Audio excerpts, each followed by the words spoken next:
I noticed her before she noticed me, curled up on the edge of the wooden bench as if she were trying to disappear into the shadows of the late afternoon. The wind tugged lightly at her hair, carrying the faint scent of rain and something floral, delicate, yet fleeting. She wasn't speaking to anyone, not even to the pigeons that shuffled nearby, but the tension in her shoulders and the way her hands trembled betrayed her more than words ever could. Then she spoke. "I've never been chosen by anyone," she whispered, her voice breaking in tiny fragments, like glass tipping over and cracking on a tile floor. My chest tightened, but not in panic or alarm, more like the way a quiet chord resonates when struck. I walked closer, my steps slow, measured, as if to tell her there was no rush, no expectation, just presence.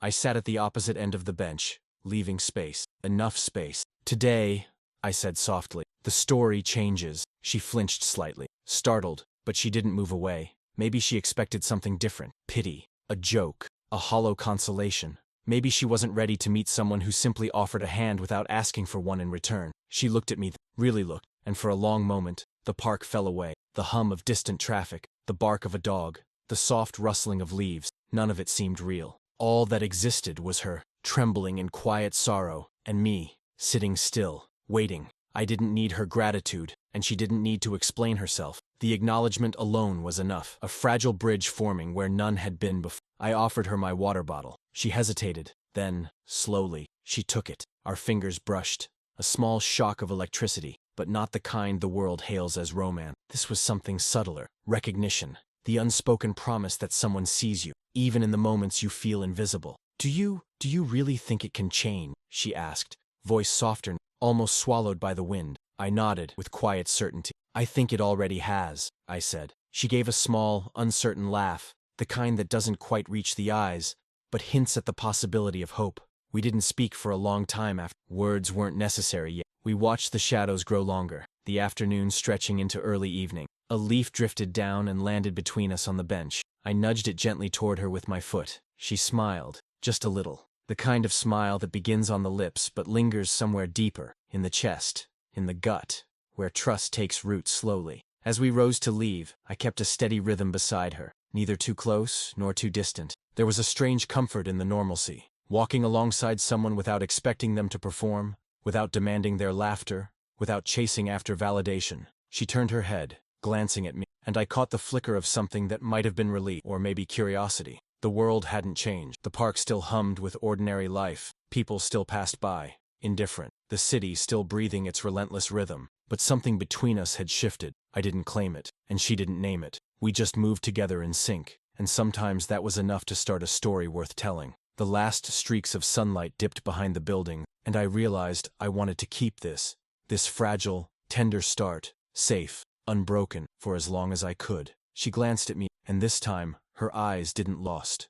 They were considering, maybe even daring to hope. And I knew, in that quiet, unspoken understanding, that today, truly, something had begun. I suggested a nearby cafe, a quiet place with mismatched chairs and the soft aroma of roasted beans weaving through the air like a gentle promise.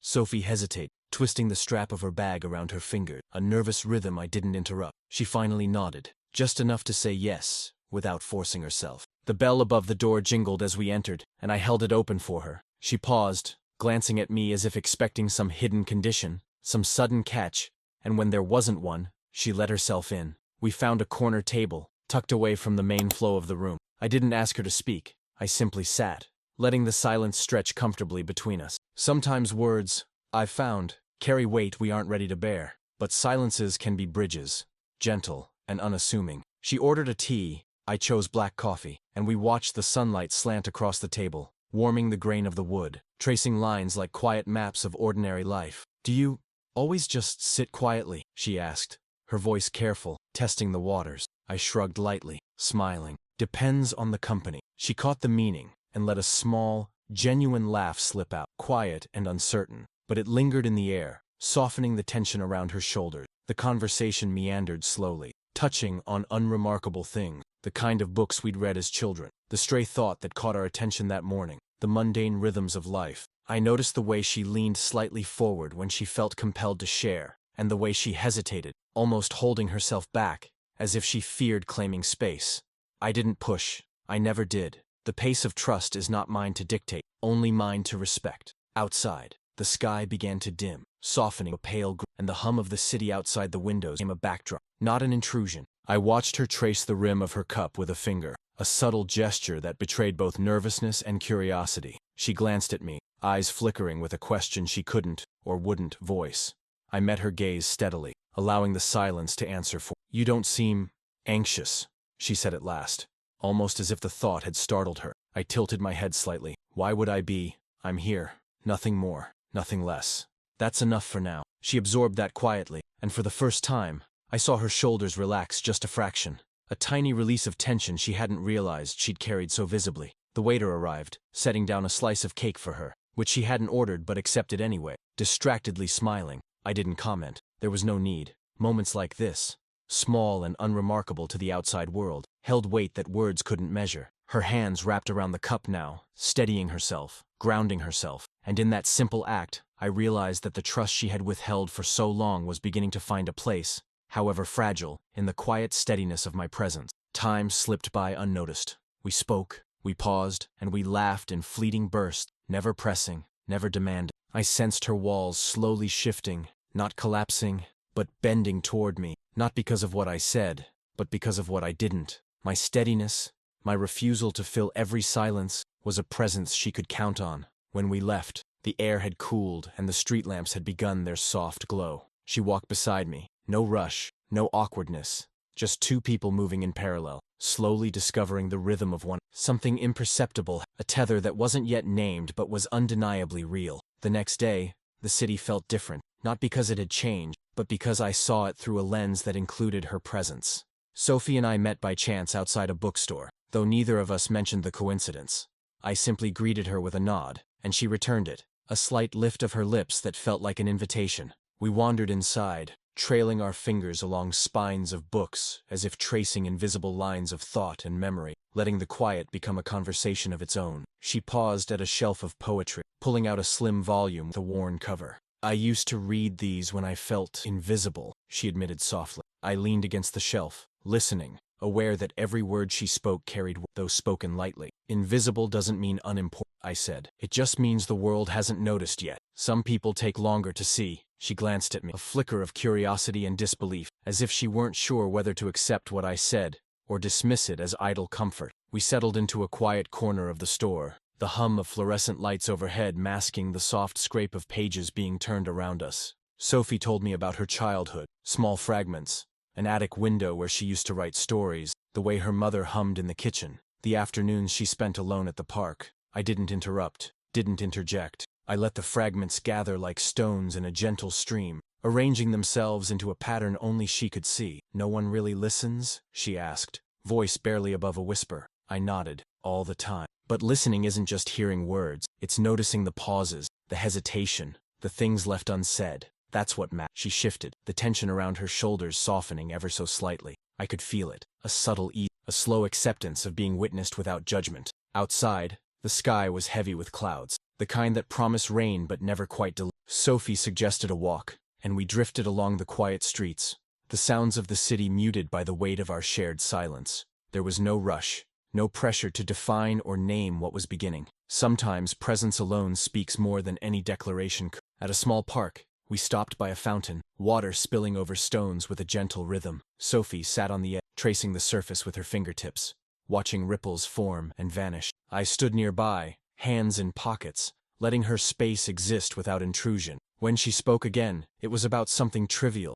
a book she loved, a movie she'd seen, but the ease in her voice, the soft exhale of tension, told me more than words could. By the time we parted, she looked lighter somehow, as though the weight she had carried so long had shifted, redistributed, shared between two quiet confidences. I watched her disappear into the crowd, but unlike before, there was no sharp pang of absence. Instead, there was a tether, delicate but unmistakable, tying her presence to mine without constraint. Sophie and I met that afternoon under the gray sweep of clouds that threatened rain but never quite delivered. She arrived with her usual tentative energy, holding a tote bag stuffed with papers and a laptop that seemed almost too heavy for her slight frame. She sat across from me, shoulders drawn inward, eyes darting between me and the sidewalk outside, as if expecting something unpleasant to appear at any moment. "I feel like I'm always the option nobody picks," she said quietly, almost to herself. Her voice trembled just enough to betray the weight behind her. I let it hang in the air, neither pressing for elaboration nor dismissing her sentiment. Some things, I've learned, need to be felt before they can be spoken through conversation. I don't think that makes you any less remarkable, I said, keeping my voice calm, steady. She raised her gaze, the corners of her mouth twitching as though weighing whether to trust me with the next thought. It just means the world hasn't caught up yet. She let a slow exhale escape, and for a moment, I saw her letting down the walls that seemed permanently fixed around her. She pulled out her papers, a mix of work projects and personal notes, and tapped them nervously. I always try to make the right choice, she confessed. But it's like everything I do, it never really counts. I'm invisible in the outcomes that matter. Her fingers traced the edge of the table in a restless rhythm, and I noticed the faint tension in her jaw, the way her body shifted, hesitant to occupy space. I reached across slightly, just enough for my hand to rest near hers, not touching, but close enough that she could feel it if she wanted. You're choosing every day, I said gently. Every small step, every decision, it counts. Even if the results aren't immediate or obvious. Sometimes the act of choosing is the proof that someone, somewhere, is paying attention.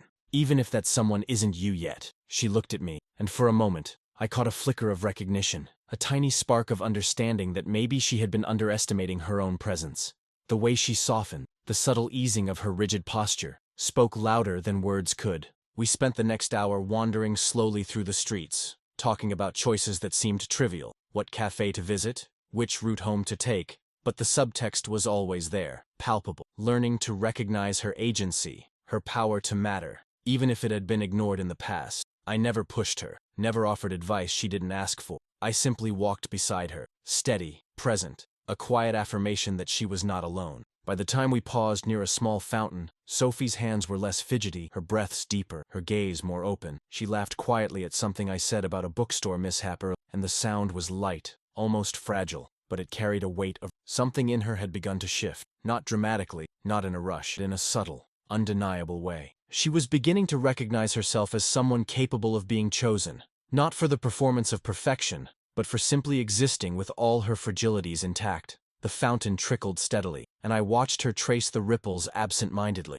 There was a calmness settling over her, one I had seen fleetingly before, but now seemed more deliberate. It wasn't the end of her fears, I knew, but it was the start of her noticing that they didn't have to define her. That evening, the city had settled into its usual rhythm, streetlights flickering on one by one as dusk slid over asphalt and brick. Sophie and I had agreed to walk, no destination in mind, only the quiet insistence of moving together. The air was cool, carrying a faint scent of rain from earlier showers, and the streets were dotted with the scattered energy of people rushing home. She matched my pace without speaking, the rhythm of our steps in sync, unforced, and I realized how rare it was to move beside someone who felt both near and entirely unpressured. We started the first loop around the block, a familiar circuit for me, and she stayed a few steps behind at first.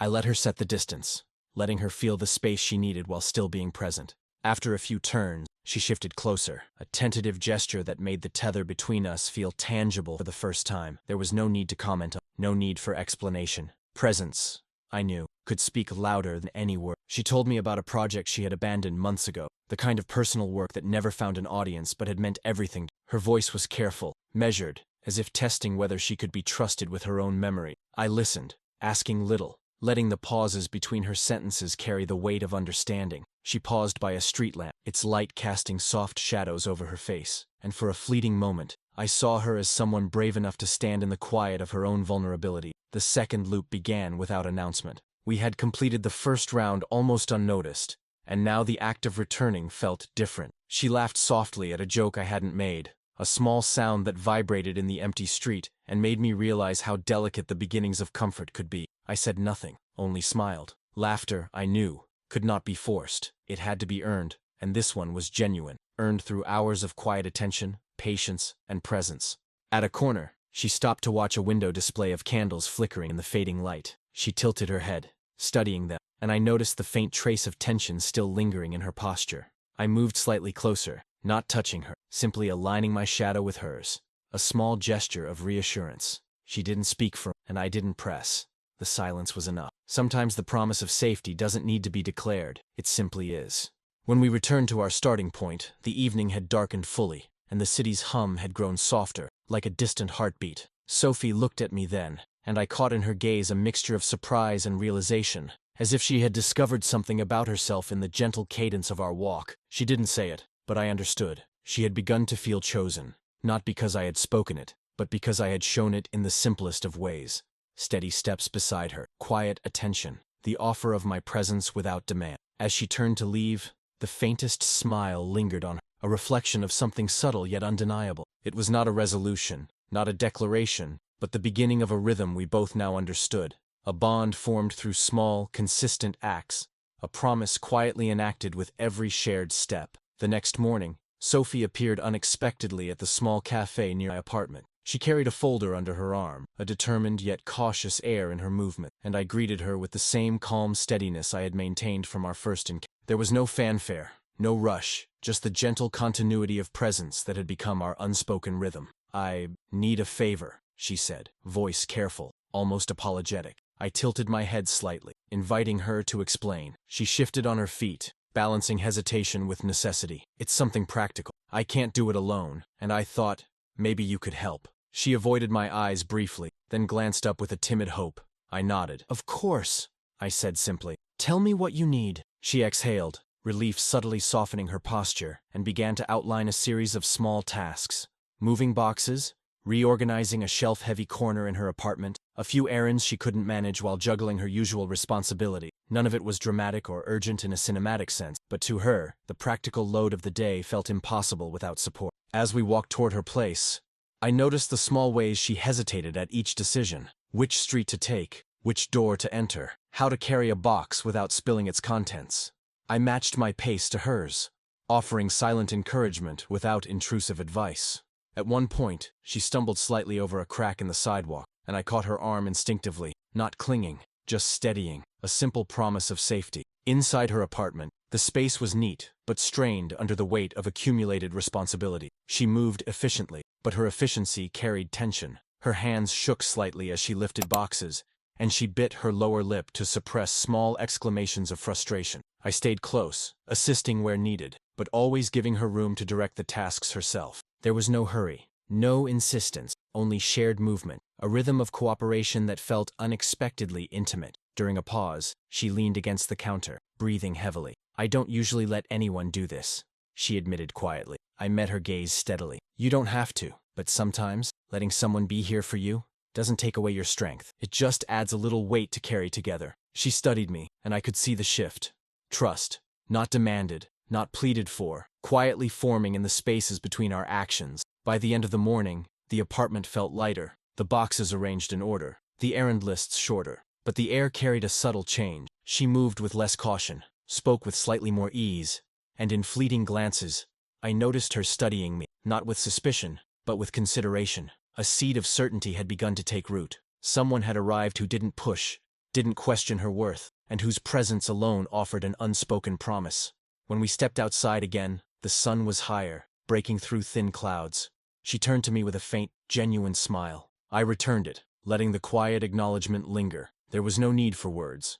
The act of showing up, the simple offer of help, had shifted something between us. The beginning of choice, the beginning of belonging, was unfolding, subtle, yet undeniable, in the spaces we shared and the small, deliberate gestures of support. It was one of those gray afternoons where the light seemed soft but heavy, settling across the room like an unspoken question. Sophie had invited me into her apartment, this time not for errands or practical help, but because she had something she wanted to show me. She was fidgeting with the edge of a notebook, turning it over and over in her hand, as if the weight of it could change the courage it demanded to open. I wrote this a long time ago," she began, voice hesitant. "It was meant for someone I cared about, but I never sent it. I wasn't ready, or maybe I was too scared." She placed the notebook on the table between us, sliding it gently toward me. I didn't touch it immediately. I wanted her to feel in control, to decide whether I read it or not. She looked at me, searching, and I nodded silently. She exhaled, relief mingling with vulnerability, and opened the notebook. The pages were neat, but filled with a rawness that made the room feel suddenly smaller, more intimate. I read slowly, letting the words sink. They were not perfect, but they were honest. Traces of longing, fear, regret, and the tentative hope she had carried quietly for years. After a while, she closed the notebook, and neither of us spoke for a few moments. The silence was not awkward. It was loaded with recognition. I wanted to tell her that the words she had kept hidden did not diminish her strength, that vulnerability was not weakness, but I also knew that some truths needed to be absorbed in stillness before they could be spoken aloud. "You don't need to fix anything," she said softly, breaking the quiet. "I think I just needed someone to see it." I leaned back slightly, letting my calm presence answer for me. "I see it," I said, "and I see you. That's enough." She gave a small, almost incredulous smile, one that trembled on the edge of disbelief and slowly settled into quiet trust. We stayed there for a while, just watching the city move through the windows. I didn't offer advice, didn't comment on her feelings or the letter itself. I simply existed with her, letting her experience the recognition she had rarely allowed herself. Her hands rested on the notebook, relaxed, and her shoulders had lost some of the habitual tension I had come to notice. Later, as we rose to leave, she glanced at me in a way that carried an unspoken acknowledgement. The act of showing me her hidden words had changed the dynamic between us subtly and irrevocably. She had shared a piece of herself she had long protected, and the trust inherent in that act was palpable. I didn't take it lightly, and I didn't try to rush it into anything defined or labeled. Some beginnings, I've found, are strongest when allowed to exist quietly, unforced, in the spaces we carefully. As we stepped back onto the street, the air had cooled, the city's rhythm continuing around us without interruption. She walked beside me, closer than before, not seeking or needing reassurance, but comfortable in the presence I offered. And in that unspoken understanding, I knew something important had begun. A shared space where vulnerability could exist without judgment, a subtle tether forming that promised both safety and the possibility of choice. The morning light filtered softly through the blinds, painting stripes across Sophie's apartment floor. She moved about with a quiet deliberateness, carrying herself as if the space belonged entirely to her, and yet there was a tension I had grown familiar with, the remnants of years spent waiting for recognition that never came. I arrived with nothing to announce, nothing to prove, only the steady presence I had offered since the first bench in the park. "Do you want to see something?" she asked, hesitantly holding up a small box. I tilted my head, inviting her to share. Inside were a few mementos, postcards she had never mailed, sketches she had never displayed, fragments of herself preserved in quiet secrecy. She glanced at me, searching, and I met her gaze calmly. "They're yours," I said simply, "and I'm here to see them with you." Her shoulders relaxed slightly, a subtle easing of tension I had come to recognize as the beginning of trust. "I don't usually show anyone," she admitted, voice low, almost vulnerable. "It's like, I don't think I've ever been chosen to be seen." I nodded. "Well, today, you are." The words were quiet, deliberate, carrying neither flourish nor demand, just presence, acknowledgement, and a decision made without hesitation. We spent the morning moving through her small apartment, handling her keepsakes gently, sharing silent observations. She laughed softly at a postcard from years ago, and I let the sound hang in the room, unbroken, letting her comfort with me grow at its own pace. There was no rush, no pressure to define what we were. Simply the act of choosing to include someone, without expectation, had changed the atmosphere entirely. Later, she suggested walking to a nearby park, a casual decision, yet it carried weight. As we strolled, she glanced at me, and for the first time, there was no flicker of hesitation in her eyes. She was present with, aware of the choice she had made to allow my presence, and I felt the significance of it without needing to speak. It was in her posture, in the way her hands rested lightly on the straps of her bag, in the subtle of her breath. At the fountain, she paused, looking at the water, and then back at me. Her smile was small, but unwavering, and I recognized it immediately. She felt chosen, not because of something I had said or done dramatically, but because of the constancy of presence, the quiet insistence of bearing witness without interruption. She had begun to allow herself to exist fully, without having to prove her worth, and in that acknowledgement, a tether formed, a delicate, unspoken bond that carried both promise and safety. The city around us moved on, indifferent, but in the gentle cadence of our shared morning, Sophie's world had subtly shifted. She was no longer waiting to be picked, no longer holding her breath for approval. The decision had been made quietly, naturally, and in that act of being seen and chosen, something profound began to take root. I walked beside her, not ahead, not behind, simply present. And in that simple alignment, the story of belonging and trust had found its first real footing. The week that followed carried its usual rhythm, but it wasn't without its minor disruptions. Sophie had mentioned needing to run errands alone that morning, and I understood immediately. There was no resentment, no sense of abandonment, only an acknowledgement that life continued beyond the quiet cocoon we had been weaving together. Still, as she walked away, I noticed the faint tension in her shoulders, the subtle pause in her step, as if the absence of my presence unsettled her more than she cared to admit. I spent the morning with my own routines, yet a part of my mind lingered on the thought of her walking through the city streets, navigating them without the familiar rhythm of my companionship. When I returned to the small cafe we often used as a midpoint for our meeting, she was already there, seated near the window, a soft frown pulling at the corners of her mouth. She looked up, caught my gaze, and I saw the flicker of doubt, the whisper of fear that she might be late. "Sorry I'm late," she said, but her voice carried more than mere apology. It was layered with hesitation, an unspoken admission of work. I slid into the seat across from her, leaving space yet closing enough distance to be noticed. "You're here," I said simply. "That's what matters." Her lips pressed into a thin line, and for a moment, I thought she might argue, might recoil into old habits of self-protection. But she exhaled slowly, letting the tension drain, and I knew she was beginning to understand something fundamental. Presence could be chosen, returned, and trusted. The afternoon moved with gentle ease. We spoke about mundane things, coffee blends, a book she was halfway through, the unpredictability of the weather, but the subtext was palpable. Every choice I made to listen, to respond without demand, to allow her space without detachment, reinforced a fragile sense of security that had not been there before. She began to speak more freely, her hands no longer restless, her gaze holding mine longer than fleeting moments. Later, as we walked along the familiar streets toward the park, she hesitated at a crosswalk, looking both ways with deliberate caution. I matched my pace to hers, close enough to be reassuring, far enough to respect her autonomy. She glanced at me, half-smile playing on lips, and I realized that the fear of being left alone, so persistent before, had begun to soften. She was learning that absence did not equal abandonment, that trust could be rebuilt in the intervals between presence and distance. By the time we reached the fountain, the city's hum around us softened into background, and I watched her trace the ripples with her fingertip. She looked up, catching my gaze steadily this time. No question lingered in her expression, no plea for reassurance, just recognition, acknowledgement, and the quiet promise of continuity. In that moment, the tether between us felt stronger, defined not by words or gestures of drama, but by the simple, repeated choices to show up, to stay, and to offer space for belonging. The afternoon was quiet, sunlight soft and golden, spilling across the park benches and casting long, gentle shadows. Sophie and I walked slowly, side by side, without urgency or pretense.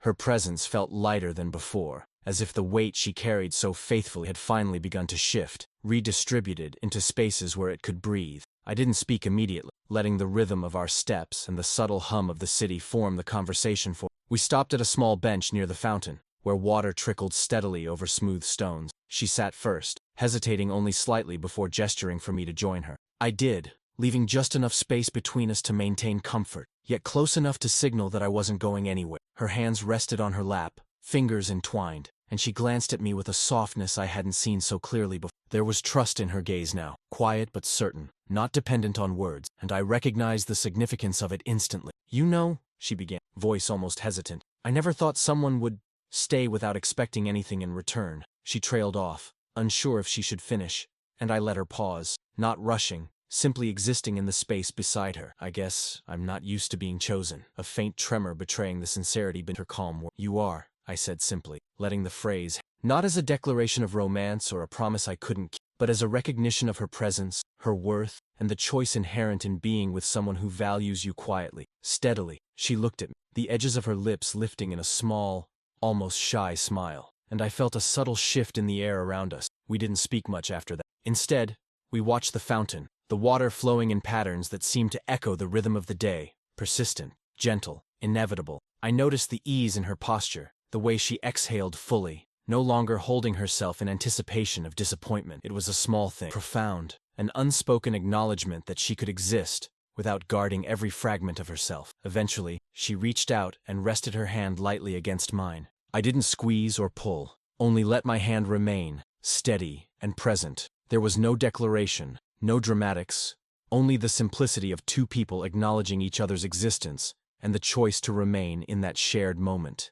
It was enough. As the sun dipped lower, painting the sky in muted gold and violet, we rose together, leaving the fountain behind but carrying something intangible yet weighty. Today, the story had changed, not through words, not through a grand gesture, but through countless small choices, the act of presence, of listening, of steady companionship. Sophie walked beside me, no longer tentative, and I felt the quiet promise of continuity, the subtle but undeniable knowledge that this beginning, fragile as it was, had the potential to endure.